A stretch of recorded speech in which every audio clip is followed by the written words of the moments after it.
नगर निगम देहरादून में पशुपालन विभाग द्वारा 21वीं पंचवर्षीय पशुधन संगणना के तहत एक दिवसीय परीक्षण कार्यक्रम का आयोजन किया गया, जिसको लेकर मुख्य पशु चिकित्सक अधिकारी डॉक्टर विद्यासागर कापड़ी ने कहा कि 1 सितंबर से पूरे देश में 4 माह के लिए पशु गणना कार्यक्रम चलेगा। हाँ, हमारे जो पूरे जिले में 20 सुपरवाइजर पशु गणना की दृष्टि से बनाए गए हैं और 122 प्रगणक बनाए गए हैं।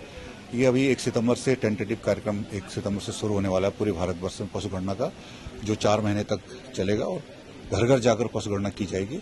क्योंकि पशु गणना एक ऐसा है कि जिससे हमारे आगे की योजनाएं सारी पशु गणना से बनती हैं, तो इसलिए इसको समयबद्ध और सटीक कार्यक्रम हो, इसलिए हमने सारे प्रगणकों और सुपरवाइजर को आज बुलाया था। उनको सारी बता दिया कि कैसे कैसे हम लोगों को पशु गणना करनी है घर घर जाकर। अब हम लोगों को 1 तारीख से हम इस कार्यक्रम में लग जाएंगे। अभी ये कार्यक्रम वैसे कंफर्म नहीं है, टेंटेटिव है, लेकिन फिर भी जो भी कार्यक्रम चाहे 1 तारीख से हो, चाहे कोई भी तारीख मिलेगी हमको, उस स्थिति से हम इसको समयबद्ध तरीके से इसको पूरा करेंगे। पशु गणना पूरे देश में होने वाली है और ये 1 सितंबर से लेकर 31 दिसंबर 2024 तक होगी। तो जनपद देहरादून में, क्योंकि मैं डिस्ट्रिक्ट नोडल ऑफिसर हूँ जनपद देहरादून में पशु गणना का, और ये 21वीं पशु गणना है 2024। इसमें हमारे 122 तो प्रगणक लगे हुए हैं जो एनुमरेटर्स हैं, जिसका मेन काम है एनुमरेटर्स का घर घर जाकर के डाटा को कलेक्ट करना, और जो 22 सुपरवाइजर हैं। तो एनुमरेटर्स का जो मेन काम है, जो डाटा कलेक्ट करेंगे वो उसको अपने सुपरवाइजर को भेजते हैं। सुपरवाइजर उस डाटा को देख के कि वो डाटा कहीं गलत तो नहीं है।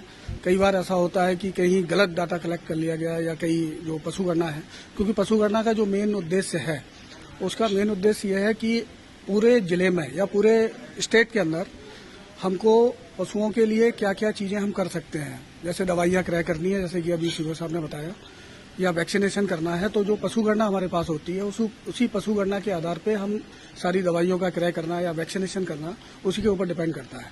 और दूसरा कि हम लोगों को कितना रोजगार दे सकते हैं। जैसे भारत सरकार का जो मेन उद्देश्य है कि पशुपालक या किसान की आय को दुगनी करना, तो दुगनी कैसे करेंगे? जब हमारे पास अच्छे दुधारू नस्ल के एनिमल होंगे, वो पशु गणना के आधार पर ही हमको पता चलेगा। और जो सुपरवाइजर जो डाटा कलेक्ट करता है वो डिस्ट्रिक्ट नोडल ऑफिसर को भेजता है।